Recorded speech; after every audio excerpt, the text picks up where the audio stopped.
Can a 10-year-old change the fate of a multi-million-dollar company? I can help, Maya Williams said loud and clear. Everyone turned. A 10-year-old black girl stood just inside the Monroe Holdings boardroom, facing a room full of stunned executives, security guards, and one furious billionaire. The interpreter had collapsed minutes earlier. A sudden stroke right there in the hallway. Paramedics were still en route, but the delegation from Dubai was arriving now. The $30 million deal on the table was the company's last hope. Without it, Monroe Holdings would fall into default. Over 1,200 employees would lose their jobs. Investors would pull out. The boardroom pulsed with tension. What if this young girl holds the key to saving it all? Across the table, Billionaire CEO Victor Langston rose from his chair and barked, "Get that girl out of here now before this turns into a circus." Two security guards moved immediately. Maya took a step back, resisting. "No, let me help," she shouted, twisting out of their grip. "I speak Arabic and French. Please, if you don't let me help, this company will collapse." Gasps rippled. Executives exchanged uneasy glances. One murmured, "What did she just say?" "Get her out now," another cried. "This is insane." The guards reached her again, gripping her arms. Maya fought back, her voice louder, firmer. "Let me try. You have no other choice. Could this be the moment that turns everything around? And if this moment moved you even just a little, we'd love to hear where in the world you're watching from. Drop a comment below. Your voice matters here. If stories like this inspire you, don't forget to like the video and subscribe to the BUP Stories channel. There's so much more to come, and we'd be honored to have you on this journey with us. Then the door burst open. A woman rushed in, eyes wide with panic. Maya, it was Lionel William, her mother. Her face was pale. "She's just a child." More shouting. One executive screamed, "If she messes this up, we'll all pay for it." Victor Langston raised a hand. Silence. The room froze. He stared at Maya for a long moment, then said, "We're out of time. We gamble once." "Sir, this is highly irregular," someone started. Victor cut him off. "Let her try. If she fails, we're finished anyway." The guards released her. Maya stepped forward, chest rising with each breath. Her mother clasped her hands over her mouth. In the hall, staff whispered and stared. "I won't let you down," Maya said. Victor nodded once. The doors opened. The Dubai delegation entered. And a 10-year-old girl stood at the edge of corporate collapse in history. Maya stood at the head of the massive conference table, her heart hammering like a freight train in her chest, her fingers tightened around the hem of her hoodie. The Dubai delegation filed into the room, 5 sharply dressed men and 1 woman in a navy hijab. Their expressions were unreadable, but their eyes flicked toward the girl in confusion. One of them leaned to another and whispered in Arabic, "She's a child." Maya understood every word. "I may be a child," she replied in precise Arabic, "but I am also fluent. And right now, I'm the only bridge between you and the deal." The room tensed. The Dubai delegation looked startled, then intrigued. One man cracked a faint smile. Victor Langston leaned back in his chair, arms folded. "Begin." Sophia Monroe, still reeling from the whirlwind of the last 10 minutes, handed Maya a copy of the contract summary. Her fingers brushed the girl's hand. "Just do your best," she whispered. Mia nodded and took a breath, pushing her shoulders back. She scanned the room one last time. Her mother standing near the door trembling. A dozen high-level executives, half of whom had tried to throw her out 5 minutes ago, now watched her like a live wire. She turned toward the delegation and opened her mouth. The meeting began. The Dubai lead delegate, Mr. Al-Murad, spoke first, fluid, confident Arabic. Maya translated instantly, her voice calm and measured. She didn't just deliver the words. She captured the tone, the intent. When he made a joke about the New York weather, she smiled faintly and passed it on with the same dry humor. The table chuckled. Victor's brow lifted slightly. So far, so good. Then came the real test, the legal terms. Al-Murad outlined a set of proposed changes to the liability clause in the event of contract default. It was complex, layered in diplomatic nuance. Maya paused for only a second before she began translating, speaking slowly, choosing words with care. A junior lawyer at the table whispered, "She's doing better than the last 3 adult translators we've hired." Someone else added, "Is she reading legalese?" "She's thinking in it," murmured another. But just as confidence began to bloom, it happened. A single word, Tasri, slipped past her. Maya hesitated. She knew it. She'd studied it. But in this context, its meaning fractured into possibilities. Permit, declaration, exemption. One wrong choice, and the meaning of the clause could flip entirely. The room noticed her pause. Whispers rippled. Victor's eyes narrowed. Maya swallowed. Her hands clenched. She could hear her mother shifting at the door. Somewhere in the blur, someone muttered, "We shouldn't have let her do this." Then Maya looked at Mr. Al-Murad. "Sir," she said in Arabic. "To clarify, when you said Tasri, did you mean regulatory exemption or export clearance?" He blinked. Regulatory exemption. "Thank you," she replied and continued. Sophia exhaled. A few executives nodded in approval, but not everyone was pleased. One man, Mr. Denner, VP of Legal Affairs, leaned toward Victor. "She's sharp, yes, but this is a multi-million-dollar deal. If she makes even one semantic mistake," Victor held up a finger, "and if she hadn't stepped in, we'd be packing our boxes by now."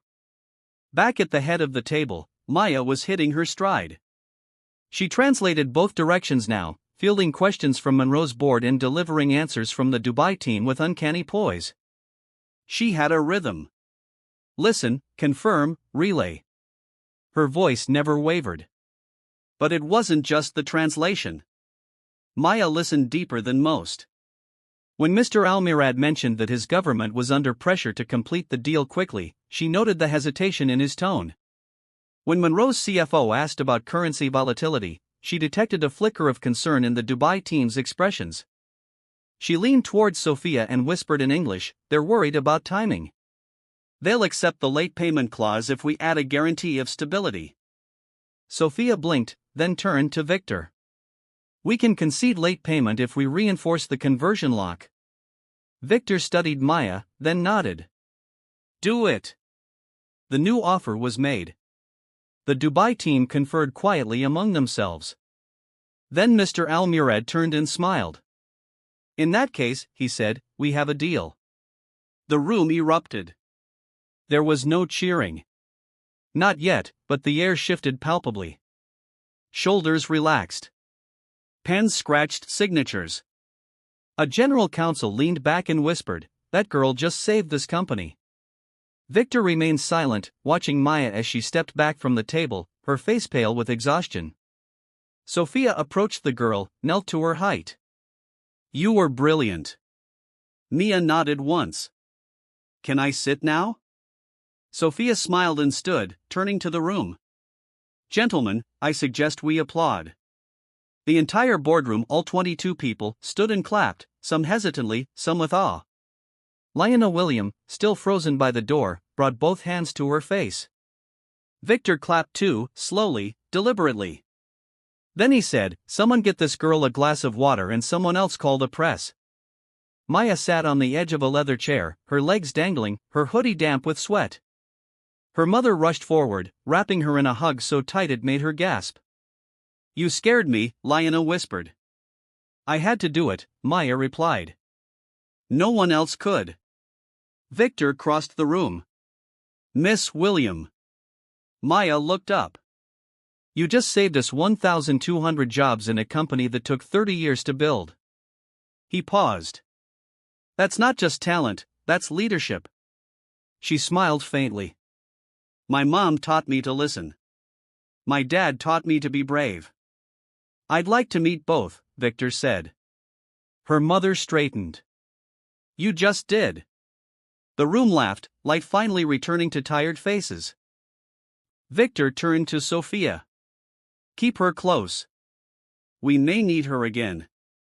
And in that moment, Maya William, age 10, daughter of a building custodian and a language teacher, became the most unexpected hero Monroe Holdings had ever seen. Outside the boardroom, the skyline of Manhattan gleamed. Inside, something far rarer had just unfolded.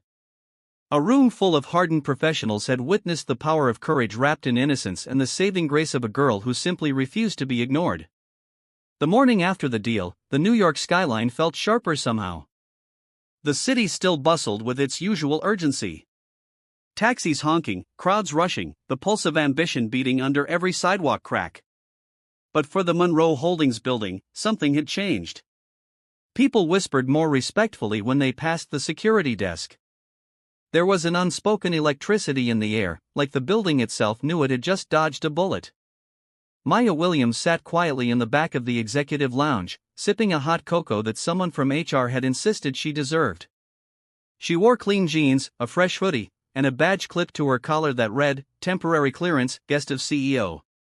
She hadn't asked for it. She didn't even understand why the man had typed it out so quickly and handed it to her with trembling hands. Across the glass, through the thick paneled boardroom doors, the Monroe Holdings leadership team was gathering for an emergency post-deal meeting. It wasn't about numbers this time. It was about her. "What do we do with her?" one board member whispered. "She's 10, said another. "We can't exactly offer her a position, but we can't ignore what she did." Victor Langston entered the room last, carrying a tablet and an unlit cigar he never smoked. He placed both on the polished table and looked around. "Let's begin." Meanwhile, in the lounge, Maya sat beside her mother, Lyanna, who hadn't stopped holding her hand since they arrived. They hadn't returned home the night before. The press had already caught wind of the story. A 10-year-old girl saves major corporation from collapse. Reporters had camped outside their apartment in Queens. Victor had arranged for them to stay at the company's guest suite on the 28th floor for the night. "Mom," Maya whispered. "Did I do something wrong?" "No, sweetheart," Lyanna said gently. "You did something brave, but they all looked so scared afterward." "They weren't scared of you," Lyanna said. "They were scared of what you made them feel." Back in the boardroom, Victor tapped the table. "You all saw it. You all heard it. That child translated $1 million negotiation more effectively than anyone on our payroll." "She's brilliant," Sophia agreed. "But we can't build policy around a 10-year-old. "I'm not suggesting that," Victor replied. "But I want her safe. I want her educated, and I want Monroe Holdings to be the reason she reaches her potential, not the world that eats her alive." There was silence. A junior executive asked, "So what's the plan?" Victor's eyes narrowed. "We give her access, mentorship, scholarships, protection if needed, no contracts, no exploitation. We do this clean and quiet." Meanwhile, outside the room, trouble was already brewing. A whisper campaign had begun among competitors. How could a child access company meetings? Was this a breach of confidentiality? Were trade secrets at risk? Within hours, an anonymous email had been sent to a financial watchdog group alleging unsafe protocol and corporate negligence. The story was already trending on 2 business blogs under the headline, "Child Translator Raises Legal Red Flags for Monroe Holdings." When Victor's assistant brought him the reports, he didn't flinch. "Expected," he muttered. "People fear what they can't control." He walked out of the boardroom and down the hall to the lounge. "Maya," he said gently, stepping in. "Would you walk with me?" Maya looked at her mom. Lyanna nodded. "I'll be right here." Victor didn't speak until they reached the end of the quiet hallway overlooking the city. "You saved us yesterday," he said. "But now we need to make sure you're safe, too." "I don't understand," Maya replied. "Some people out there, they don't like what happened. They'll try to twist it. Make it seem like you weren't prepared. Like we were reckless for trusting you." Maya blinked. "But I told the truth. I helped." "You did," Victor said. "And now I want to." truncated for brevity, continue as needed.